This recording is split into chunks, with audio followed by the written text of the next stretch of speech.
여러분 안녕하십니까? 정성산TV입니다. 지금 대한민국 선거 제도를 둘러싸고 거대한 논란이 벌어지고 있습니다. 도대체 무엇이 허위이고 무엇이 신뢰 훼손입니까? 그 판단 기준은 어디까지이며 누가 최종적으로 결정합니까? 지금부터 소상하게 짚어보겠습니다. 정성산TV 좋아요, 구독, 알림은 큰 힘이 되겠습니다. 대한민국 부정선거의 진범이 서서히 드러나고 있다. 중앙선거관리위원회와 더불어민주당이 왜 이렇게 초조한 모습을 보이는 것일까? 도대체 장막 뒤에서 무슨 짓을 해왔기에 이토록 국민 한 사람의 입까지 틀어막으려는 것일까?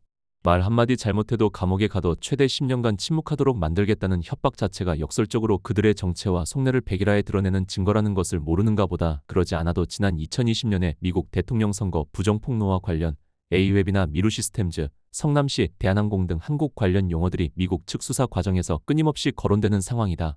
결국 미국에서 부정선거 내막들이 대규모로 폭로되기 시작하면서 더욱 다급해진 것 아닌가 싶다. 이렇게 되면 부정선거를 지적하는 국민을 단순 음모론자나 사회 부적응자들로 치부하며 넘어가던 수법이 더 이상 통용되기 어려워질 것이다.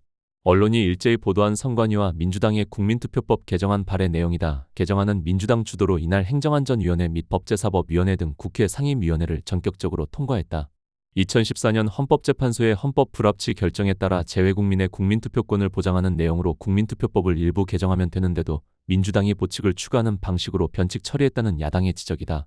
추가 내용은 국민투표 자유방해제 벌칙 조항이다. 선관위의 정상적인 업무 수행에 지장을 초래하거나 법 집행의 신뢰를 훼손할 목적으로 정보통신망 등을 이용해 사전투표, 국민투표 및 개표에 관한 허위 사실을 지속해 유포한 사람에 대해 10년 이하의 징역 또는 500만 원 이상 3천만 원 이하의 벌금에 처하도록 규정해 놓고 있다.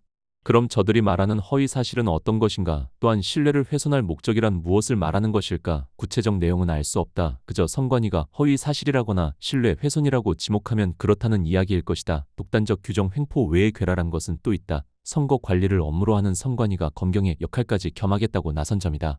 개정안에 따르면 선관위가 국민투표와 관련해 혐의가 있다고 인정되거나 신고받은 경우 조사를 진행하고 자료 제출을 요구할 수 있다. 조사 권한일 뿐 수사권을 규정한 것은 아니라고 하겠지만 자료 제출 요구의 강제력이 어느 정도인지, 불응시 제재 수단이 무엇인지, 형사 고발과의 연결 구조에 따라서는 사실상의 수사 권한으로 남용될 여지가 다분하다. 요구에 응하지 않으면 다음 수순은 뻔하다. 한마디로 말해 선관위가 하는 일에 국민은 입도 뻥긋하지 말아야 하며 입을 여는 순간 보복의 손길이 다가갈 것이라는 대국민 협박이다. 이해하기로는 투표에 잘못된 점을 지적하거나 비판, 아니면 그와 관련된 오류를 파헤치고 사실을 규명하려는 노력 모두가 해당된다. 쉽게 말해 무오류 선언 아닌가. 북한 공산당의 유일적 영도체계 확립의 10대 원칙 중 제5항은 이렇게 규정한다. 위대한 김일성 동지와 김정일 동지의 유언과 당의 노선과 정책 집행에서 무조건성의 원칙을 철저히 지켜야 한다. 이 역시 무오류 선언이다. 하지만 이런 언행은 선관위와 민주당의 심각한 전략적 오류다. 선관위가 진정으로 국민투표에 대한 불신을 종식시키고 싶다면 비판자를 감옥에 보내는 법을 만들 것이 아니라 대만이나 일본에서 보듯 누가 봐도 의심할 여지가 없는 관리 체계를 갖추면 되는 것이다. 예를 들어 통제와 처벌 대신 실시간 CCTV 상시 공개, 투표지 날인 방식 개선 등의 공개와 증명을 통해 국민적 신뢰를 획득하는 방식이다. 그날 투표한 것은 당일 현장에서 개표하면 된다. 저들은 왜 이런 쉬운 방식을 외면하려는 것일까? 처벌이 무거워질수록 일반 국민은 무엇을 감추려고 저렇게까지 하는가라는 역설적 의심을 가질 수밖에 없음을 모르는 것일까? 선관위의 수상한 움직임은 이뿐이 아니다. 선관위는 지금 공공기록물 관리에 관한 법률, 공공기록물법의 개정 또는 선관위 내부 규정 강화를 통해 자신의 기록물들을 대통령실과 유사한 수준으로 격상하려 한다. 선관위는 자신이 헌법상의 독립기구라는 점을 애써 강조한다. 그러면서 자신들이 생산한 기록물을 일반 행정기관처럼 국가기록원에 넘기는 것이 아니라 선거기록관과 같은 자체 연구기록물 관리기관을 통해 직접 관리하려는 의도를 노골화 하고 있다. 대통령 기록물이 별도의 대통령기록관에서 특수하게 관리되듯 선관위 기록물도 외부 간섭 없이 자체적으로 관리하겠다는 말이다. 전형적인 국민 뛰어넘기다. 선관위는 언제부터 닥치고 국민 위에 군림하는가?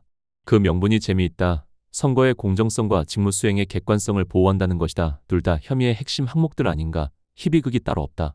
선관위는 과연 이런 작업들을 통해 자신이 받고 있는 억울한 혐의로부터 벗어날 수 있을까? 아니면 더 큰 불신의 늪으로 빠지게 될까? 온몸을 방탄으로 둘러싸면 뭐하겠나. 불사의 신인 아킬레스조차 자신의 발 뒤꿈치는 감추지 못했다. 정부의 정책이 있으면 국민에게는 대책이 있다고 한다. 요즘 말로 바꾸면 이렇게 된다. 통신사 인터넷을 차단하면 스타링크가 있다. 일부에서는 이미 반동이 시작됐다. 서버 가공민운동본부, 서버가 주최로 열린 부정선거 규탄 집회에서 장제원 박사와 이상로 정치평론가는 벽돌 투표지를 정규 투표지로 처리한 의혹과 관련된 선관위원장 15명을 미국 중앙정보국에 신고한다고 공개적으로 밝혔다. 그렇다면 미국은 어땠는가? 2020년 미국 대선 이후 도널드 트럼프 전 대통령은 선거가 조작됐다고 주장했습니다.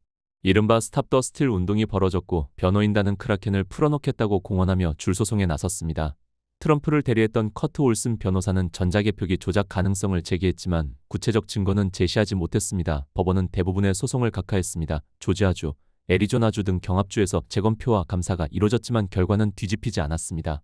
조지아 스테이트 팜 아레나 CCTV 영상, 여행 가방에서 표를 꺼냈다는 주장, 도미니언 시스템 알고리즘 조작설 모두 법정과 행정 검증을 거쳤고 결정적 증거는 확인되지 않았습니다. 심지어 공화당 소속 조지아 주지사 브라이언 캠프와 주 선거관리 책임자들까지 선거는 안전하고 공정했다고 공개적으로 밝혔습니다. 2020년 대선 직후 패배를 받아들일 수 없었던 트럼프 진영은 숨겨진 부정선거 증거를 찾아내겠다며 선거 관리를 책임지는 주정부를 상대로 줄소송을 제기했습니다. 변호인단이 바닷속에 숨어있다가 배를 삼키는 거대한 바다 괴물의 비유에 크라켄을 풀어놓겠다고 호언장담했습니다. 미국 언론은 이를 빗대 크라켄 소송이라는 별칭까지 붙였습니다. 선거 부정론자들은 표집계에 사용된 도미니언사의 시스템이 미리 조작된 알고리즘에 따라 특정 인구의 트럼프 표를 자동적으로 바이든 표로 전환했다고 주장했습니다. 조작에 해외 세력이 개입했다는 음모론까지 등장했습니다. 올슨 역시 애리조나주를 상대로 한 소송에서 전자개표 시스템은 해킹 가능성이 있다는 논리를 폈습니다. 구체적인 증거는 없었습니다. 당연히 법원은 추측성 주장만으로는 소송을 낼 자격도 인정받기 어렵다며 각하 결정을 내렸고 이후 확정됐습니다. 트럼프 대통령은 2024년 대선에서 승리해 백악관에 재입성한 뒤에도 투표가 조작됐다는 인식을 바꾸지 않았습니다. 트럼프는 올슨 변호사에게 백악관 선거보안 및 무결성 국장 직위를 맡겼습니다. CIA 등 정보기관들이 수집한 기밀을 보고받을 수 있도록 보안 인가도 부여했습니다. 최대 130일의 임시 공무원 신분인에게는 이례적인 일입니다. 폴리티코는 올슨 변호사가 고도의 기밀 정보 보고서 등에 접근해야 할 때마다 그저 대통령에게 전화한다고 내부 평가를 전했습니다. 트럼프의 전폭적인 지원을 받은 올슨은 일면 성과를 내는데 성공합니다. 지난달 FBI를 동원해 민주당 지지세가 강한 조지아주 풀턴 카운티 선거 사무소 압수수색에 성공한 것입니다. 연방 요원들은 2020년 투표용지 700박스들을 수거해갔습니다. 새로운 정황이 드러난 것 아니냐는 관측도 있었지만 압수수색 영장이 공개되면서 이미 재판에서 여러 차례 부정된 의혹이 그대로 근거로 인용된 것으로 드러났습니다. 의혹이 있다면 투명성으로 해소해야 하고 주장이 있다면 법정에서 증거로 가려야 합니다. 지금 대한민국은 어떤 선택을 할 것입니까? 처벌을 앞세운 통제인가? 공개와 검증을 통한 신뢰 회복인가? 여러분은 어떻게 보십니까? 정상산TV였습니다.